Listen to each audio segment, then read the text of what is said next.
Just a quick video for you guys. So last weekend I traveled to New York, and the primary purpose for me traveling to New York was actually to see the VJ Iyer trio playing at the Village Vanguard. So I went on the Saturday night show and actually attended with some other folks from the YouTube community, the Jazz Bums. So for those of you who don't know the Jazz Bums, it's a YouTube channel, and it's a bunch of guys that get together really for a live stream every Friday night, and they talk about records, and then they kind of pepper in like some interviews and stuff and other types of videos throughout throughout the weeks.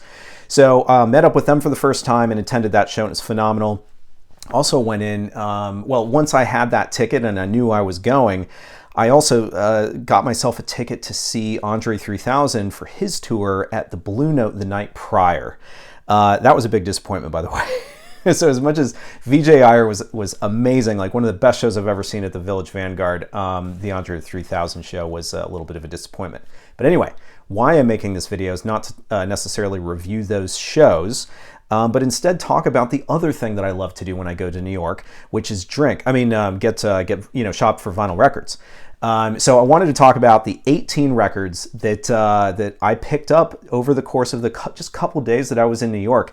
And funnily enough, every single record that I picked up was either from Academy or was related to Academy Records. And I'll kind of address that here in just a second. So before we dive into what those 18 records are, this is very much a show and tell video. So if that triggers you, navigate away. Before we get in, as always, hit like, hit subscribe, hit the notification bell, and follow me on Instagram at what_can_brown. All right, so most of the time when I go to New York, I make just a priority of going to as many different record stores as possible, both in Manhattan as well as Brooklyn, at least predominantly those two areas, just because highest concentrations. And I generally like to sort of play the field. I like to go to a lot of different locations. And this time was just a little bit different, and it was honestly by accident. And I think it was partially based on time, but it was just coincidence too. It was weird. So basically, this is what happened. I went to the Academy Records locations on, 8th, 12th, and then their Annex location in Brooklyn. I think those are the three. And so I went to each of those locations, and then coincidentally, while I was there that Saturday before the Village Vanguard show, they were hosting a record show in Brooklyn at a place called TVI, which I think is like a venue of some sort. And so by the end of the weekend, I realized that I had only been to Academy's 3 brick and mortar locations and their sponsored record show, and I hadn't gone to a single other store while I was there. It was completely by accident. And yet I came away with these great records, and I wanted to kind of share them, like sort of the spoils of the trip, because the rest of it was live music and like hanging out with people and stuff. So let's just kind of dive in, and this will give you a sense of, I guess, at least what I'm out there looking for these days, kind of thing, or what I think is still a good deal, because I don't buy records if I think that I'm overpaying, right? So let's start with. These happen to be the ones that I came away with from the Annex, the Academy Annex out in Brooklyn. I'm almost 100% sure that's the case. All right. So the first one that I picked up is this Billy Higgins title. This is called Bridgework. And Billy Higgins is one of those guys that I am just always paying attention to, even for his later stuff, and this is very much later. This is 1987, was put out on Contemporary Records, but what grabbed me was not only Billy Higgins, and honestly, I was aware of this record before anyway, but what grabbed me was the fact that Billy Higgins is on it, Harold Land, Cedar Walton, and Buster Williams, at least for side 1, and side 2 is Higgins, James Clay, Cedar Walton, and Tony Dumas. Or Dumas. And he's one of those bassists who I have been paying attention to a lot lately, because a lot of his stuff that I don't know that he necessarily leads these sessions, but whenever he's a sideman, it ends up being phenomenal. So haven't actually dug into, honestly, any of these records yet that I'm showing you, but I'm excited about digging into all of them. I've just been kind of backed up. So anyway, Billy Higgins, Bridgework on Contemporary, $12. Thought that was I don't know what it's worth. I didn't even look it up. I just thought it was a good deal. All right, this next one that I picked up is Walter Davis. And so I did pick it up because it's a Walter Davis-led record, and it's titled Blues Walk. And you've got Clifford Jarvis, Johnny Diani, and Roy Burroughs. I believe is how you pronounce his last name. So I wasn't familiar with the well, I was familiar with Jarvis and then Walter Davis, but I wasn't familiar with the other two. And this is on Red Record, which I believe is an Italian label. And I think I have something else on this label, but it was $10 for some of these European releases. Even when this is 70s or 80s, it's probably 70s. Even when they're this late, I still, when it's European, typically just the engineering is done really, really well, and they're inspired sessions, and typically seldom heard here in the U.S. anyway. So had to pick that one up. That was $10. So. Also what I got at the Annex is Hot House by the Walter Bishop Jr. group, I guess. So Walter Bishop Jr. put out a number of titles for Muse, and they're all great. This is one that I'd never heard, though. So this one has Sam Jones, Al Foster, Bill Hardman, and Junior Cook on it. And I'm excited to dig into this thing. It was $25, but again, Muse is becoming a little bit more, collectible, and it's harder to get some of this stuff. And honestly, Walter Bishop's other titles for Muse are quite collectible. I think I have copies of the other couple of records that he has. All right, there's two more that I got at the Annex. So one of them was Johnny Coles with Katumbo. This is on the Mainstream label, and I'm a big fan of the Mainstream label, and for whatever reason have not owned a copy of this, despite the fact that I really like Johnny Coles. This is $12. It's in, the cover's not in the best shape, but the vinyl's in great shape.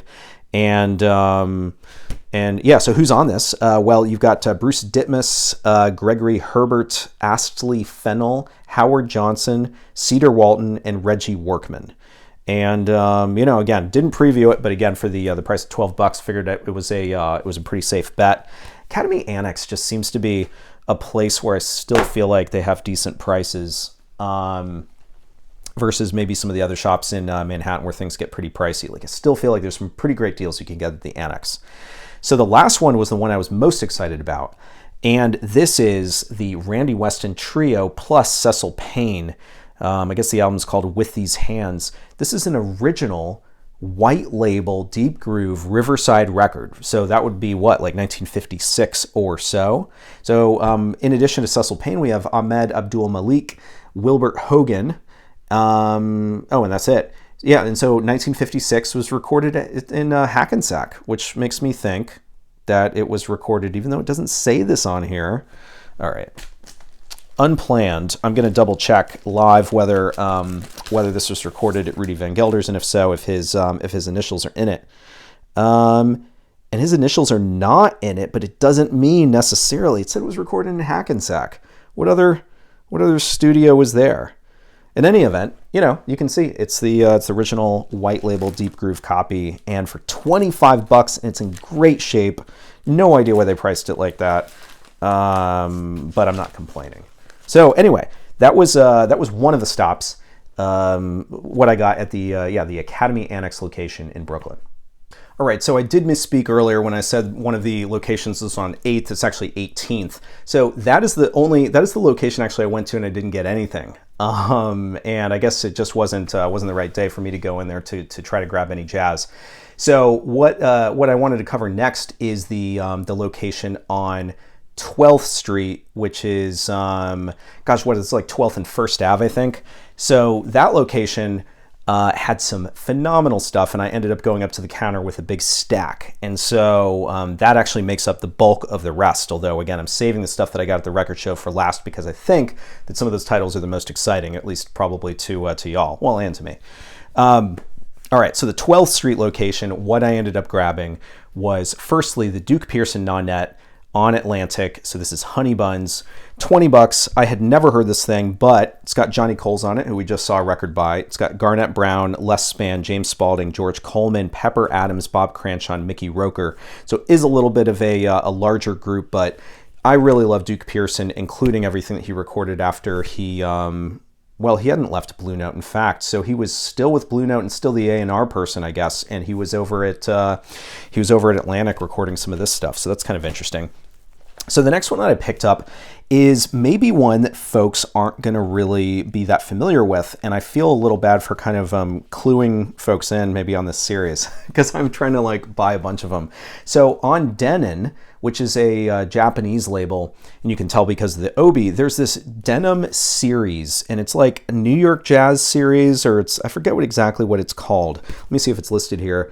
I can't really, well, maybe it's like PCM. I think it's the PCM Denon Jazz series. So what they did in this series is they brought typically American musicians into this Japanese label, and they did recordings with them. And so this is actually by Archie Shepp, and it's called On Green Dolphin Street. You've got Walter Bishop Jr. on this, Sam Jones, and Joe Chambers playing along with Archie Shepp.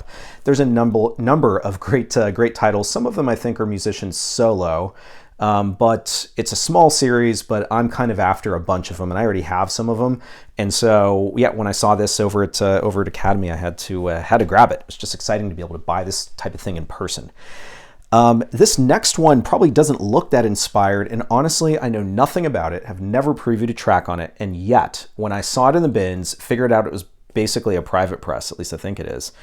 The reason why this thing grabbed me is not because the cover's not great, and I wasn't familiar with Jim McNeely either, but it was the lineup. There's Billy Hart is on this, John Schofield, Mike Richmond, John Burr, and then Jim McNeely, and $15. I thought it sounded interesting enough, and it's from 1979. The other thing that got me was that it was recorded, engineered, mixed, and mastered by Rudy Van Gelder. And so that was a big reason why I had to pick it up. So anyway, it's on Gatemouth Recording Company. I wasn't familiar with Gatemouth, so I'm kind of speculating that it's a smaller label. But anyway, excited to try that thing out. This next one, so I'm a big Don Friedman fan, and I came across this on Riverside. Have never owned a copy of Flashback. I really like his other work for the label, and Don Friedman Trio. He's got a guy named Dick Niss and Dick Burke on on this record, and yeah, fantastic shape, and had to pick it up. Another one this is also I guess maybe this is like a Japanese import, but it's on Timeless. So this is on the Timeless label, which is not Japanese, obviously. But this is the Joe Farrell and Louis Hayes Quartet, and it is a promo copy for $15. And yeah, I don't know. I mean, it's 1983, recorded in Holland. I really like Joe Farrell's work for contemporary in the 70s, and I love Louis Hayes, and so I figured there's got to be some good music on this thing, and it seemed like a pretty safe bet, but we will find out. It keeps going. So this next one is Ryan DeGraff, and this is Chasin' the Bird, and so it's, I guess, Ryan DeGraff plays Charlie Parker. So this is on Timeless as well. This is $10. This is actually it's not a Timeless Muse one, so it's actually from Holland, I suppose. And yeah, it's a bunch of Charlie Parker tunes. But Ryan DeGraff on Timeless is fantastic, and he's one of those guys that if I come across one of his records and I don't have it, then I'm gonna pick it up, kind of regardless of what it is. Next up is Ray Drummond with Susanija. Is that what it is? Susanija? I don't know. Or Susanita? Maybe that's a T. Is that a T or a J? I can't really tell. It's probably a T. Susanita. So Ray Drummond. This is on Nilva Records. Only $8. This is another one I hesitate even talking about, but I guess I'm going to have to. So Nilva is a record label that I am. So it was started by Alvin Queen. And there's a lot of really good music on this label, and for some reason, everything that you find is either going to be still in shrink or still sealed. No idea why. I don't know if somebody came upon just a ton of this label stuff, and now it's on the open market. But really interesting stuff. And whenever I see Nilva and I don't have it, I end up picking it up because everything I've heard is great. On this, you have Manny Boyd, Branford Marsalis, John Hicks, and Alvin Queen joining Ray Drummond. Recorded in 1984, and yeah, I'm just so happy that I was able to find this, because this is one of those records that you try to buy and you end up having to order, like, from somebody internationally and having to pay a lot of shipping. All right, so the last one that I got at this particular Academy location this, like almost all of these, this is the first time that I've ever owned any of these titles. Okay, so I was really excited to get all of this stuff that I've reviewed thus far. This is one that I've had just a number of copies of. So this is Jimmy Smith's Rockin' the Boat. And I know that a lot of people don't really like a variety of titles from Jimmy Smith from this time period, but when Lou Donaldson is on it, and when it's original, and when it's mono, and when it's $15 and in great shape, I just I couldn't leave it. I couldn't leave it for anybody else. It had to be mine. So I already have one, and so now I have to figure out if I'm going to keep the mono or the stereo that I already have. But that's a decision that I'm excited to be able to make. All right, so now I just want to quickly address the record show. So again, this was hosted by Academy. It was out in Brooklyn, and it was a venue called TVI. I was staying in Williamsburg for the weekend, just at a hotel, and it still took like 25 minutes by train heading east. So it was like, I don't know what you call it, East Brooklyn, or I don't even know what it's called because I don't live in New York, but it was kind of out there. It took a little bit to get there. And I was one of the first people there. There was maybe 2 or 3 people standing in line in front of me when I got there at like, 5 minutes before the thing opened or 10 minutes before the thing opened. But very, very quickly I realized how different going to a record show in New York is compared to Atlanta. So I guess a couple of things. First of all, this is like, it feels like it's a music venue. There's a bar when you walk in, and they didn't have, I'll say this, when I hear a record show, I think like Atlanta Record Show, and we only have like 1 a quarter kind of thing. And so when you have them, they're in these like big, like almost gymnasium sized places, and there's just tons of vendors. This was a lot smaller than that, but at the same time, I'm sure that there's record shows that happen like every weekend in New York. And this was still really cool, and actually the quality of this, there was like no filler. Like it was all really great stuff. There were some great deals, and so it was still a very exciting experience, but a couple of things that I noticed that were very different, independent of the fact that it was a little bit smaller. So the first thing that was kind of weird about this is that there was like there was like colored lights that were flashing, and it was pretty dark in the room, almost like it was like a club kind of environment, which made it difficult to actually look at the condition of the records. And so that was a little bit frustrating, but not as frustrating as the people. So I'd be like flipping through a bin, right? And then somebody else would like have their hands going into that same bin, granted the stuff that I hadn't looked at yet, but like flipping through it while I'm like here flipping through the bins and somebody else is flipping through it like right underneath me. It was the weirdest thing. There was a lot of pushing. There was a lot of like, you'd be waiting there, and then somebody else would kind of like waiting for somebody else to get done with like a box of records, and somebody else would just like scoot right in there and take over. Even though I had been waiting there, there was just no etiquette at all. And like, don't get me wrong, I know I'm in Atlanta, and it's been a while since I've lived on the East Coast, because I lived on the East Coast for a long time. But there was just no etiquette whatsoever. And I was really surprised at how pushy everybody was and how crowded this thing got so quick. Everybody is so manic, and I'm just not used to that. I'm used to being able to like take my time and like not have to deal with any of that. So it was a little bit of a bummer, but, and there was plenty of bins that I didn't even get a chance to flip through because it was just too crowded. And I don't really I love interacting with people, and I'm very much a people person. I'm not type A by any means, but, it was just, I don't mind interacting with people and talking to them, but strangers like bug the hell out of me, basically. And what I mean by that is like people that I'm not interacting with. People that are just like in my way, or like, giving me a problem or something. So that kind of annoyed me. Independent of that, I did come away with some great stuff. And the other cool thing was I never go anywhere and get recognized, or like it hasn't happened very often anyway. It's been like a couple of times. I was at this record show for 2.5 hours talking to people, and that was just a lot of fun. It really was. And it was because people recognized me from this very channel, and that was unusual for me. I wasn't really kind of prepared for that, because I don't really come across that in Atlanta, but I have in other cities. Like I think there was one time at like the Jazz Record Center, and then like when I was in Philadelphia. But anyway, like there was like 10 people or 12 people or something that came up to me and wanted to talk to me about the fact that I had this channel. And I thought that was really cool. And yeah, I just met a lot of like cool people in the sort of in the community, and I was super happy that they decided to decided to talk to me. I wasn't prepared for it. So what could have been a 20-30 minute stopover at this thing ended up being 2.5 hours, but it was definitely it was time well spent. So let's talk about a couple of the things that I picked up. So the first place that I'm going to mention, at least, so this is a store that's in Atlanta, but they were represented at the record show, and it's Billy's Record Salon. So they're located at 133 Manhattan Ave in Brooklyn, but they came out to this show, and it just had like almost exclusively jazz. Super cool. And you can follow them at Billy's Record Salon on Instagram if you so choose. So I picked up 3 titles that I was super happy to get. This one is another one on Red Record, which again is that Italian label that I mentioned earlier. This is An Evening with Joe Henderson, Charlie Hayden, and Al Foster.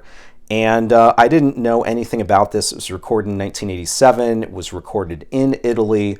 But Joe Henderson, what he's supposed to do, I just thought it would be super cool to pick up. So I picked up that one. The next one that I picked up from Billy's is an upgrade for me, and this is Don Wilkerson's Shoutin'. So I think a lot of people know this one, but at the same time, this is like one of those titles that's just harder to find, especially in great shape. So I have a lesser copy, and this is definitely an upgrade for me. But you've got Grant Green, John Patton, and Ben Dixon on this, and it's an original. And yeah, I'm just like really excited that I was able to get an upgrade of that copy at the show. And then the third one that I got, maybe the coolest, from Billy's Record Salon. So this is the Composers, what is this? Composers Workshop Ensemble. So this is on Strata East, and I think a lot of folks know that when you see the cover. Why it's especially cool is because it came from like Warren Smith's collection. So this is Warren Smith's record, and it came from his collection. And it's got this was explained to me, it's got his writing on the actual shrink wrap. And what he's describing here is, I guess, the fact that, like, he didn't want other composers listed in the liner notes, not in the liner, well, yeah, in the liner notes. And so he wanted his name to be replaced because it was him playing them. He didn't want the original composer. So you've got Blues by Monk, but he didn't want Thelonious Monk listed. He wanted to have his name on there. And so it's like his handwriting correcting that. And apparently there's like 2 variations of this cover. One with the correction and one that's like this. And I didn't know that. And I just thought that was really cool to learn. So anyway, these were the 3 that I picked up from Billy's Record Salon's booth. All right, so just 2 more that I got from the record show, and this next one I actually don't recall which booth it was or who the vendor was, and I don't even know if they had a shop. So I apologize. If you are that person, you can comment and I'll correct or I'll kind of update this. So this one that I grabbed is Steve Grossman's Some Shapes to Come, and this is on Gene Perla's label, which is PM Records, and I have a bunch of titles from PM Records, and I've mentioned in a prior video that PM Records has a website that Gene Perla manages, and he's selling sealed dead stock of his titles. Now, I know some of the most sort of collectible ones are gone at this point, but there's still some titles up there. You should check it out because you can get this stuff, again, brand new. So on this one, Steve Grossman, Jan Hammer, Gene Perla, and Don Auas. This is one of those titles that's a little bit harder to get because it's Steve Grossman, and I've wanted it for a while, and I do know what it sounds like. Yeah, I was just really excited to be able to find a super clean copy at the record show. And the final one circles us back to Academy, because at the Academy sponsored show, Academy had a booth, and they were selling some really, really nice stuff. Now, some of it was at a really, really high price, to be fair, although probably competitive. But I thought that this still ended up being a deal. So this is Huntington Ashram Monastery by Alice Coltrane. Happens to be the very last title by Alice Coltrane on Impulse that I've never owned a copy of. And it's just that, I don't know, it just eluded me for too long, and then the prices got sky high and I could never afford it. And I found this one, and it was for what I would consider to be less than market price. And I'm just really excited about this. This is a pretty lean format on this. It's Alice Coltrane, Ron Carter, and Rashid Ali, recorded in 1969. And I've never heard it on vinyl, and I was just really excited to be able to finally fill this gap. So those are the 18. Those are the 18 records that I picked up when I was in New York. Is that usual for me to pick up so many on a trip to New York? Yes, it might be. I typically go away, with a pretty decent sized stack of records. I don't know. This is probably a little bit high, especially when you consider that I didn't have time to go to Jazz Record Center, and I was so bummed. I didn't have time to go to like Human Head and all these other places that I love to go to, and I just didn't have time because I was only there for a short period of time, and you can't make the entire weekend all about records. So it is what it is.